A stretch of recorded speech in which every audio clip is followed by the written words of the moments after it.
여호와는 나의 목자시니 내게 부족함이 없으리로다 라는 말씀은요, 우리는 잘 보고 또 듣고 암송하기도 하는 구절이죠. 집에 가면 거의 하나씩 다 걸려 있더라고요. 맞죠? 시편 23편 1절의 말씀은요, 요한복음 3장 16절과 더불어서 가장 성도들이 사랑하는 그 성구라고 할 수가 있습니다. 사랑하는 성도 여러분, 이번 주 주일날 제가 뭘 받았죠, 여러분? 2025년 개인과 가정에 말씀을 하나씩 한 달 동안 준비해서 가져오라고 했고, 그것을 받았지 않습니까? 한 20여 분 정도가 이렇게 주셨는데요. 거기서 가장 많은 말씀이 뭘까요, 여러분? 예, 바로 시편 23편의 말씀이 가장 많이 이렇게 택해 주셨더라고요. 제가 분명히 액자를 만들어서 드린다고 했습니다. 여러분, 아직도 안 내신 분들은 순종해 주십시오. 그만큼 시편 23편의 말씀은요, 우리가 좋아하고 익숙한 시가 바로 시편 23편의 말씀이라고 할 수가 있습니다.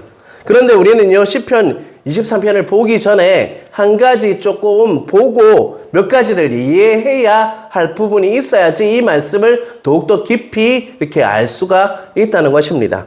양이 어떤 녀석인지, 어떤 짐승인지, 그리고 양과 목자의 관계가 무엇인지를 명확하게 알고 이 시편을 보면요, 더욱더 깨닫는 바가 많다는 것입니다. 그래서 시편 23편에 그 여호와는 나의 목자시니 내게 부족함이 없으리로라는 그 고백이 어떤 고백인지를 더 깊이 깨달을 수가 있다는 것입니다. 자, 여러분, 먼저 양이라는 녀석이 어떤 녀석인지 우리가 한번 보기로 합니다. 양은 우리나라에서 어떤 동물로 취급합니까? 어떤 짐승으로 여깁니까? 네, 아주 긍정적인 그런 걸로 보고 있죠. 순하고 이렇게 온순하다, 이렇게 볼 수 있죠. 사랑하는 성도 여러분, 저희 아내는요, 양 같은 사람입니다. 하면 이 말이 제 아내를 욕하는 겁니까? 칭찬하는 겁니까? 되게 착하고 온순한 사람을 의미할 때 뭐라고 합니까? 양 같은 사람이라고 하죠. 우리 아내는 양 같은 사람입니다. 아멘이라고 하셨습니다. 그런데요, 팔레스타인 지역에서는요, 그 양의 개념이 달라요. 팔레스타인에서 내 아내는 양 같다고 이러면 욕하는 거예요, 여러분. 왜 그러냐면 그곳에서는요, 양이 어떤 동물로 취급하냐면 아주 이렇게 미련한 동물로 취급한다는 것입니다. 그래서 양 같다 하는 것은요, 욕같이 여긴다는 것이죠. 우리가 생각하는 것과 그 사람들이 다르다는 것이죠. 왜냐하면 팔레스타인 지역에 뭐가 많습니까? 양이 아주 많잖아요. 우리나라는 기껏 해봤자 저쪽 대관령이나 가봐야지 있지, 알지 못하기 때문에 그것에 대해서 습성을 잘 알지 못하지만 그곳에 늘린 게 바로 양이었어요. 저도 모로코라는 지역에 있었는데 정말 양이 많았어요. 길거리 지나가다 보면 양이 그냥 밟혔어요. 그만큼 많으니까 그 양이 어떤지 더 잘 알았다는 것입니다. 자, 양은요, 시력이 좋을까요, 나쁠까요?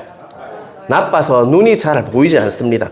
눈이 어두우면 귀도 밝아야 되는데 귀도 어둡습니다. 균형 감각이 없어서요, 그 유일하게 동물 중에 자빠지면 일어나지 못해서 죽을 수도 있는 것이 바로 양이라는 것이에요. 넘어지면 어떻게 된단 말입니까? 잘못하면 죽을 수도 있는 것이 바로 양이라는 것이요. 여러분, 몇 가지 특징만을 이야기했는데요, 양은 이렇듯 어떤 동물인 것 같습니까, 여러분? 미련한 동물이라고 할 수 있죠. 그리고 또 빠르지도 않아요. 그래서 짐승이 이렇게 덮치면 쉽게 죽는 것이 바로 양이라고 할 수 있죠. 그리고 잘 걷지도 못합니다. 게다가 방향 감각을 잘 잃어버려서 자신을 보호할 그런 목자가 없으면요, 죽을 수밖에 없는 것이 바로 양의 특징이라고 할 수가 있습니다. 그렇다면 조금 전에 제가 말씀드렸잖아요. 양이 제대로 살 수 있는 방법은 무엇일까요, 여러분? 예, 너무나 잘 아시네요. 설교할 필요가 없을 것 같습니다. 목자를 의지해야 그 양이 살 수가 있다는 것이죠. 양은 자신의 힘으로 길을 찾을 수 없기 때문에 목자가 푸른 풀밭으로 쉴만한 물가로 뭐 어떻게 해야 된다고요? 인도해야만 살 수 있는 것이 바로 양이라는 것입니다. 그래서 목자의 인도를 따르지 않고는요, 양이 살 수가 없다는 것을 이해하시길 바랍니다. 그런데 이사야 53장 6절에는 이렇게 말씀하고 있죠. 우리는 다 뭐 같아서요? 양 같아서 그릇 행하여 각기 제 길로 갔거늘. 그 말은 우리와 양이 어떻다는 것입니까? 아주 닮아 있다라는 것입니다. 우리를 보면서 하나님께서는 양과 같구나 라고 고백을 하고 있다는 것입니다. 이 말씀 하나님께서 나를 양같이 생각하구나, 참 좋게 여기구나, 따뜻한 느낌으로 말하는 것이 아니라요, 우리가 다 양 같아서 제 갓길로 지 마음대로 살고 있는구나, 너희들은 그런 자들이구나 라고 하나님은 평가하고 있다는 것입니다. 그런데 양이 다 부족해서 딱 하나 제대로 하는 것이 있어요. 하는 것이 뭐냐면요, 양이 잘하는 것이 하나 있어요. 그게 뭘까요? 죽는 거요? 냄새 맡기요. 양은요, 소신이 있답니다. 절대로 굽히지 않는데요. 목자를 따라가야 사는데 지 마음대로 가는 거예요. 지 마음대로. 그래서 목자들이 가지고 있는 지팡이는 어떻게 생겼습니까? 이렇게 동그랗게 굽어있죠. 이렇게 손잡으려고 하는 게 아니라 양을 어떻게 하려고 잡은 거예요? 목을 채가지고 잡아 당기지 않으면 그 양이 뭐 하기 때문입니까? 다른 길로 가서 옳은 길로 가지 않아서 죽게 되니까 그 지팡이로 목으로 당겨서 그 양을 어떻게 한다는 것이, 바른 선한 길로 인도하는 것이 목자의 몫이라는 것입니다.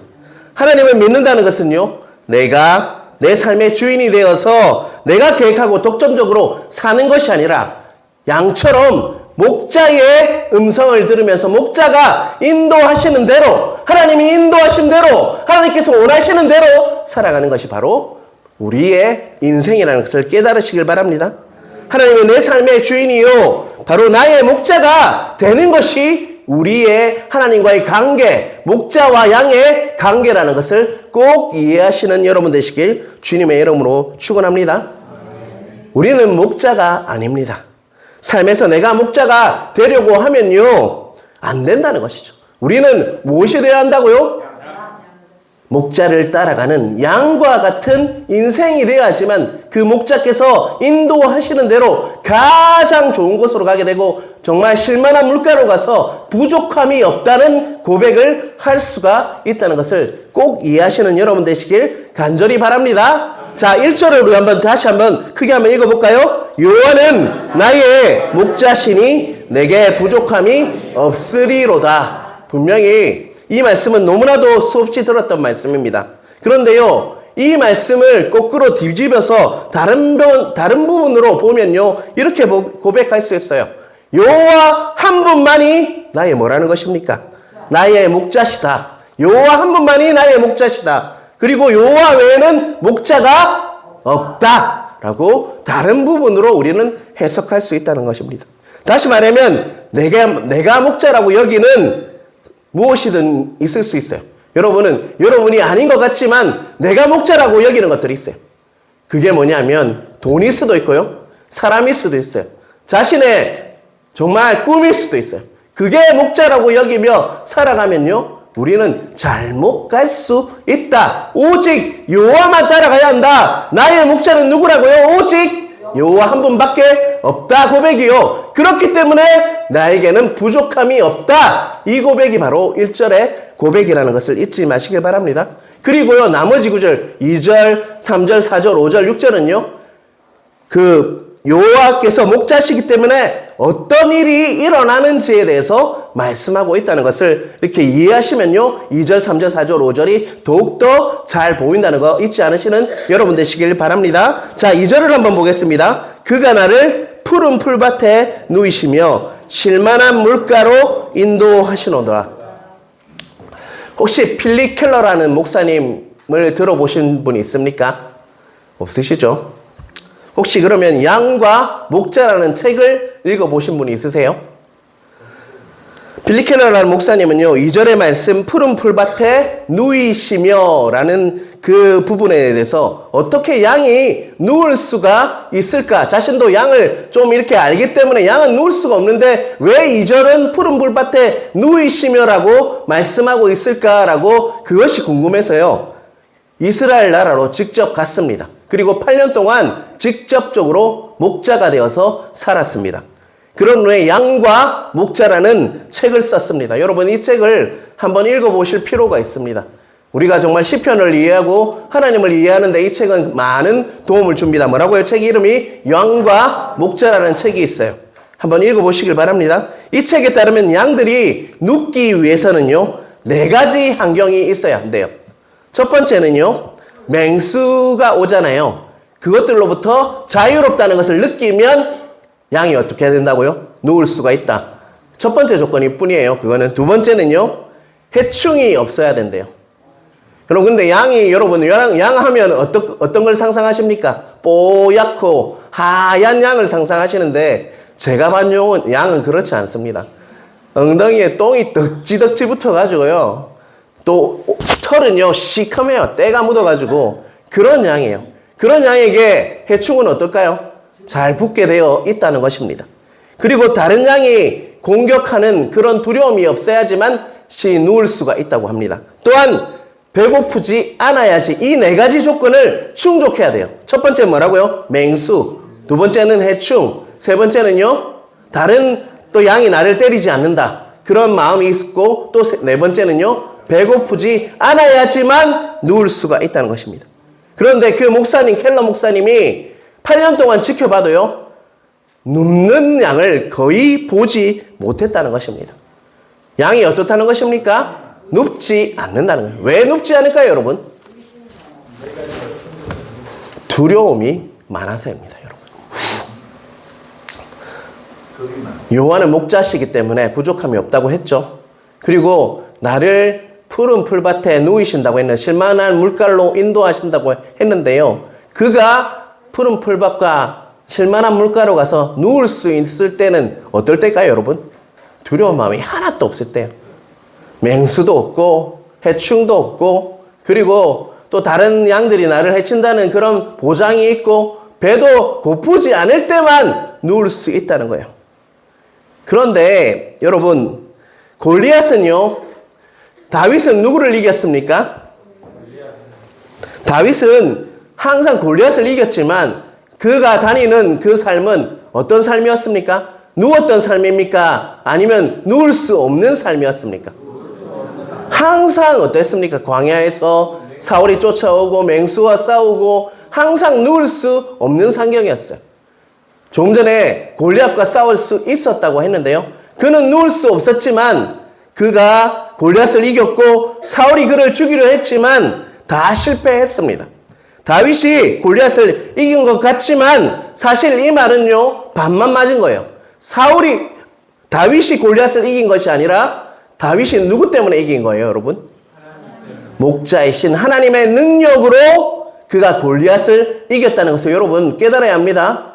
우리가 아무리 정말 두려움과 공포가 있는 그런 상황에 있을지라도 우리가 하나님께로 나아가고 하나님께서 우리를 보호해 주시는 그분께서 목자가 되시면요 우리는 골리앗도 이길 수 있는 승리를 가져올 수 있다는 것을 잊지 않으시는 여러분 되시길 바랍니다. 따라서 푸른 풀밭과 실만한 물가 우리가 누울 수 있는 방법은요 무엇을 깨달아야 하는 걸까요? 하나님께서 나의 목자시구나. 나를 보호해 주시구나. 근데 그 목자라는 그 하나님에 대해서 우리가 어떻게 돼야 될까요? 알아야 된다는 거예요. 그분을 이해해야 한다는 것입니다. 그분을 아는 만큼 우리는 그분을 어떻게 할 수 있어요? 아무리 해충이 있고 짐승이 있고 다른 짐승이 나를 해치려고 해도 목자를 알게 되면요. 그분이 목자구나. 나의 선한 목자시구나. 그것을 알게 되면요. 우리는 두려워하지 않게 된다는 것입니다. 여러분, 하나님을 알아가면 알아갈수록 우리는요.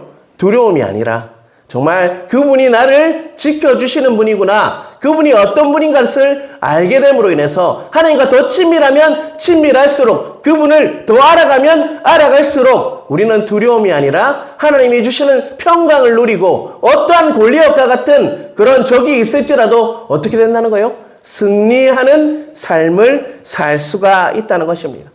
따라서요, 우리가 정말 푸른 풀밭과 실만한 물가로 인도하셨는데 그곳에서 누울 수 있는 방법은 무엇인 것 같습니까? 하나님 자체를 구하고요.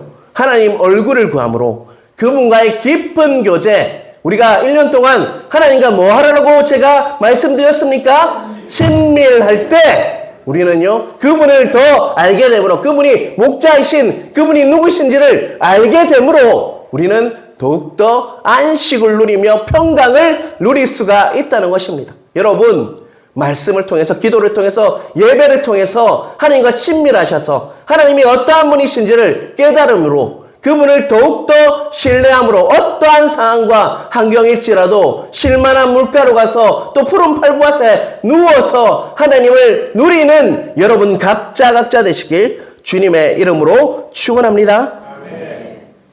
디모데후서 1장 7절은 이렇게 말씀합니다. 하나님이 우리에게 주시는 것은 두려워하는 마음이 아니요 오직 능력과 사랑과 절제하는 마음이, 우리가 예수님을 붙잡고 목자인 그분과 친해져서 그분만 의지하고 있을 때요, 우리는 미래를 두려워하거나 염려하고 걱정하는 삶이 아니라 하나님이 주시는 평강으로 정말 하나님을 더욱더 신뢰함으로 하나님의 인도하심을 신뢰하고 하나님만을 따라가며 내가 고집이 있을지라도 그것을 꺾고 다 내려놓고 하나님을 따라가는 삶을 누릴 수가 있다는 것을 기억하시는 여러분 되시길 간절히 바랍니다. 자, 3절을 한번 같이 읽겠습니다. 내 영혼을 소생시키시고 자기 이름을 위하여 의의 길로 인도하시도다. 자, 여러분, 내 영혼을 소생시키신다 이렇게 말씀하고 있죠. 내 영혼을 어떻게 한다고요? 소생시키신다. 소생시키신다. 누가요? 목자이신 여호와께서 소생시키신다라고 말씀하고 있죠. 영혼을 소생시킨다 이 말은요, 무엇을 인정하는 겁니까, 여러분? 나의 목자가 내 영혼을 소생시켰다. 내 영혼을 소생시킨다는 말이 뭡니까? 소생이란 말은 다시 살렸다는 말이잖아요. 내가 죽었다는 것을 인정하는 겁니다, 여러분. 내가 죽었던 존재였다. 에베소서에 보면 죄와 허물로 죽을 수밖에 없다라고 되어 있습니까? 아니면 죽었던이라고 되어 있습니까? 죽었던, 우리는 죽었던 자였습니다. 사랑하는 성도 여러분, 우리가 주님께서 나의 목자가 되셔서 내 영혼을 소생시킨 것, 살리신 것을 우리가 정말로 내 마음으로 인격적으로 믿습니까, 여러분? 나는 이미 죽었던 자였는데 나의 목자가, 예수 그리스도께서 나의 목자가 되셔서 나를 살려주신 것을 믿습니까, 여러분? 나는 죽었었다. 나는 죽었는데 하나님께서 날 살리셨다. 나는 죄와 허물로 이미 죽었었다. 그런데 예수님께서 나를 위해서 십자가에 돌아가시고 부활하심으로 우리를 살려주셨다. 나를 살려주셨다. 그래서 그분께서 인도하는 의의 길로 지금도 인도하고 있구나 라고 인정하는 삶이요, 바로 예수 그리스도께서 내 여호와는 나의 목자시니라고 고백할 수 있는 그 고백이라는 것을 잊지 마시길 바랍니다. 그런 사람은요, 나의 공로가 아니에요. 하나님의 은혜만을 추구하며 살 수가 있습니다. 내가 잘나서 신앙생활을 잘하는 것이 아니라 하나님의 전적인 사랑과 은혜로 우리가 지금 잘 살아가고 있다는 것을 인정할 수가 있다는 거예요. 나는 죽었던 자였기 때문에, 이미 죽었던 자였는데 나를 소생시켜 주셔서 내가 정말 죽었던 자였는데 하나님의 은혜로 살아서 지금도 하나님께 나아갈 수 있구나. 그러면 그것이 뭐로 연결될까요? 감사로 연결될 수 있다는 것입니다.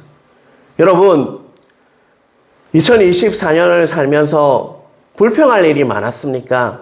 아니면 감사할 일이 많았습니까, 여러분? 정치만 봐도 불평하는 분들 많으시죠?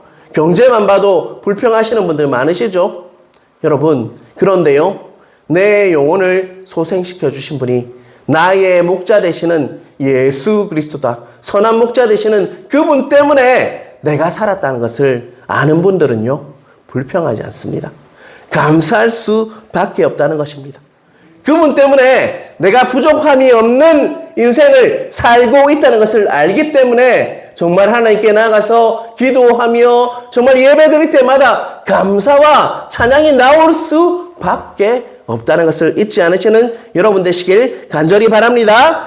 자, 4절을 또 보겠습니다. 내가 사망의 음침한 골짜기로 다닐지라도 해로 두하지 않는 것은 주께서 나와 함께 하심이라. 주의 지팡이와 막대기가 나를 안위하시나이다. 사랑하는 성도 여러분, 이 구절의 핵심은요, 무엇인 것 같습니까? 사망의 음침한 골짜기입니까? 아니면 주께서 나와 함께 하신다는 것이 핵심입니까? 주께서 나와 함께 하시기 때문에 음침한 골짜기로 다닐지라도 해를 두려워하지 않는다라고 고백을 하고 있죠. 우리의 영적 상태가 가장 좋을 때가 언제입니까? 하나님께서 나와 동행하실 때, 나와 함께 하실 때가 영적으로 가장 충만하잖아요.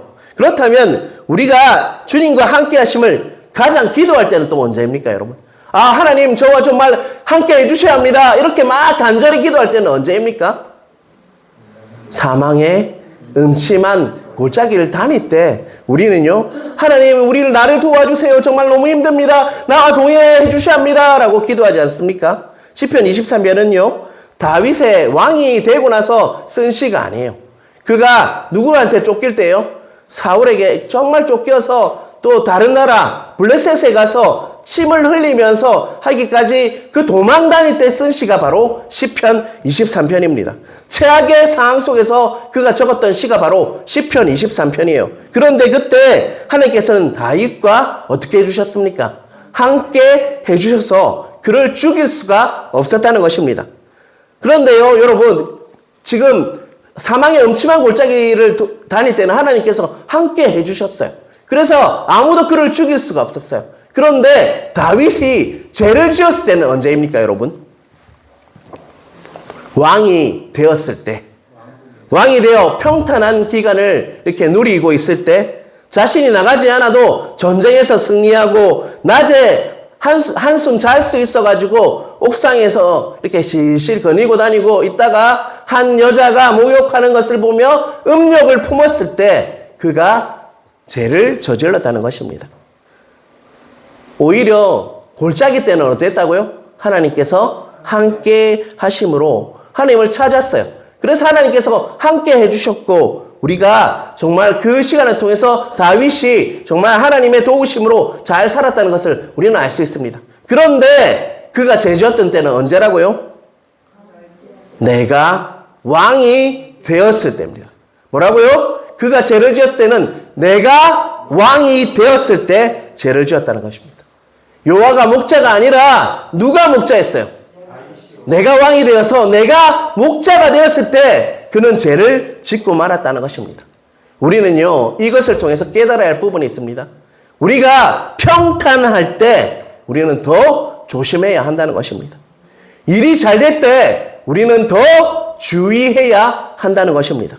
그리고 오늘도 내가 양으로 살아가는지, 그리고 혹시 왕으로 살아가고 있는지 우리는 매일매일 자신을 하나님의 말씀과 기도로서 체크하지 않으면요, 다윗과 같은 범죄를 지을 수도 있는 존재가 우리는 죄인된 우리라는 것을 꼭 깨달으시길 바랍니다. 여러분, 우리가 평탄할 때, 더 잘 나갈 때 더 어떻게 해야 할 것 같습니까? 하나님, 나와 이럼에도 불구하고 나와 함께 해주십시오. 내가 지금 잘 되고 있지만 평탄하지만 하나님, 영원히 하나님과 함께 하고 싶습니다. 나를 다스려 주셔서 주님의 지팡이와 막대기로 나를 안위해 주십시오라고 고백하며 살아야 한다는 것입니다. 2024년 힘든 일이 많을 때 우리는 하나님을 의지했습니다. 2025년 잘 될 때가 있을 것입니다. 또 정말 평탄한 때가 있을 것입니다. 하지만 그때에도 우리는 동일하게 우리는 어떻게 해야 된다고요? 하나님께서 나와 함께 해주셔서 늘 나의 목자가 되셔서 나를 인도하시는 삶을 살게 해달라고 우리는 기도하며 나아가야 한다는 것을 잊지 않으시는 여러분 되시길 간절히 바랍니다. 자, 5절을 또 같이 보겠습니다. 주께서 내 원수의 목전에서 내게 상을 차려주시고 기름을 내 머리에 부으셨으니 내 잔이 넘치나이다. 자, 5절 끝부분에 뭐라고 이야기하고 있습니까? 내 잔이 넘친다라고 이야기하고 있어요. 잔이 넘치기 위해서는 두 가지가 있어야 돼요. 첫 번째는 뭐죠?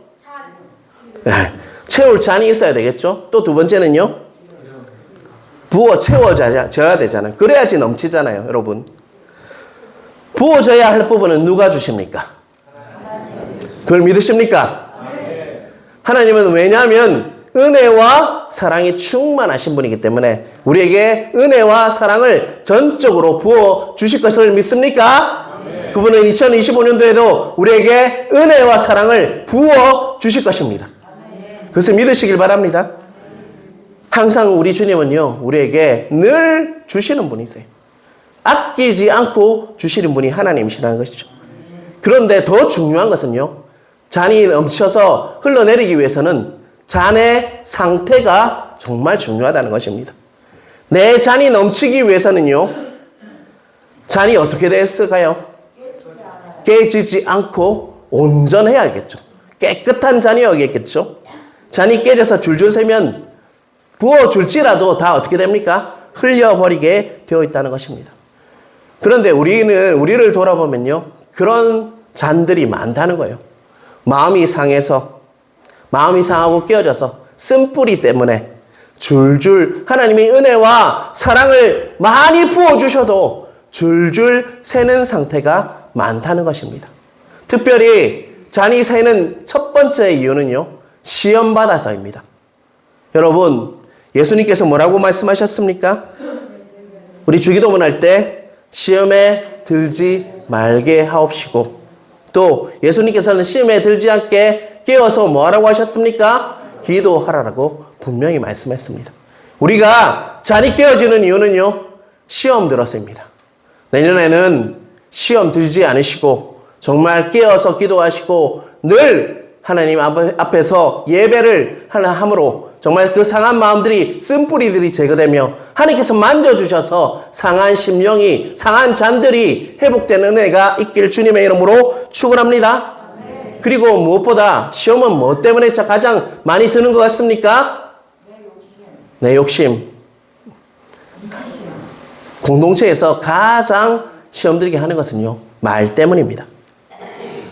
2025년도에는 여러분, 말 한마디를 뱉어도 모두 신중하게 하시는 은혜가 있길 간절히 바랍니다. 나 또한 정말 말 조심할 것입니다. 제가 말에 대한 고백을 한번 읽어드린 적이 있죠. 2025년도에는요, 나는 오늘부터 다른 사람을 원망하거나 비판하거나 판단, 정죄하지 않겠습니다. 나는 어떤 경우에도 감사합니다. 나는 주님의 은혜로 날마다 모든 일이 점점 더 좋아지고 있습니다. 나는 내 안에 살아계신 예수님 때문에 행복합니다라는 말이 넘치길 주님의 이름으로 축원합니다. 무엇보다 깨어진 잔이 회복되기 위해서는요, 하나님을 예배를 통해서 깊이 만나야 합니다.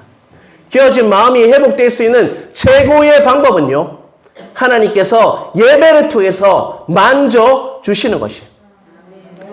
예배할 때 하나님께서 우리를 만져주시고 상처를 치유해주신다는 것을 경험하셔야 합니다. 다른 것이 아니라요, 신비로운 현상을 추구하는 것이 아니라 정말 말씀을 통해서, 예배를 통해서 진리의 말씀을 들을 때마다 내 마음이 정말 가난해지고 정말 하나님이 주시는 그 은혜로, 말씀 때문에, 예배를 때문에, 찬양 때문에, 예배를 통해서 하나님이 주시는 은혜로 채워지시는 은혜가 있을 때요, 우리는 정말 하나님을 경험하며 깨진 잔이 회복되어서 하나님이 주시는 사랑과 은혜를 충만히 부어주며 흘러보낼 수 있는 그런 잔으로 사용될 수가 있다는 것을 잊지 마시길 바랍니다. 우리 공동체에 그런 현상들이 정말 깊이 이루어지길 주님의 이름으로 축원합니다.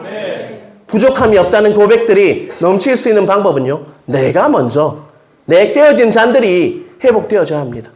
내 안에는 평생 살면서 이렇게 나에게 정말 옹이처럼 주어진 쓴뿌리들이 있어요. 여러분, 예배를 통해서 또 서로의 교제를 통해서 그 정말 깨진 잔들이 다 회복되길 주님의 이름으로 축원합니다. 6절을 우리 한번 같이 읽고 보겠걸 큰 소리로 읽겠습니다. 내 평생의 선하심과 인자하심이 반드시 나를 따르리니 내가 여호와의 집에 영원히 살리로다. 자, 여러분, 여호와의 집은 어디 있습니까?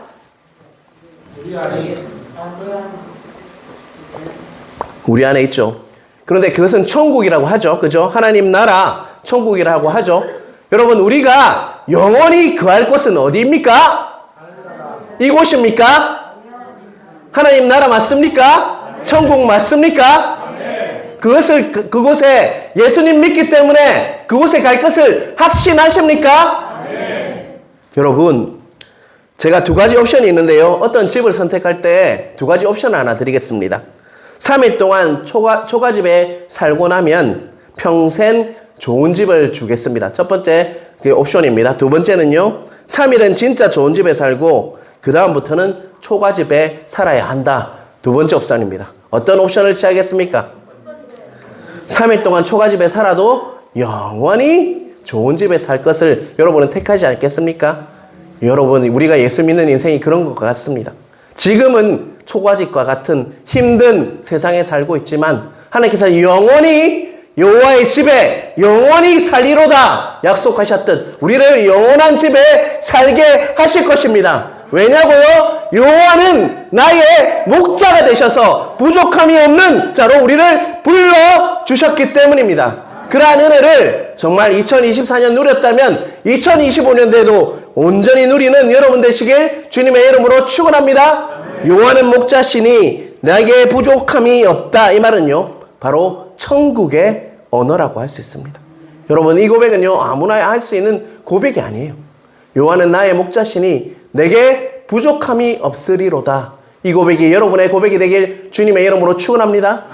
제가 왜 마지막 날에 이 말씀을 전하냐면요, 제가 예배하다가 한번 펑펑 온 적이 있어요. 여러분 기억나시죠? 근데요, 그때 정말 주마등처럼 제가 처음 왔을 때 송구영신 예배도 포함입니다. 그때 하고 지금 예배하는 그 모습을 보면서 정말 주마등처럼 한 해가 딱 지나가더라고요. 그런데 내 마음속에 내가 잘해서 한 게 아니라 여호와는 나의 목자시니 내게 부족함이 없으리로다라는 고백이 나오더라고요.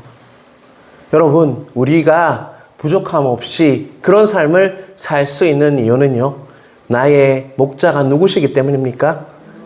여호와이시기 때문입니다.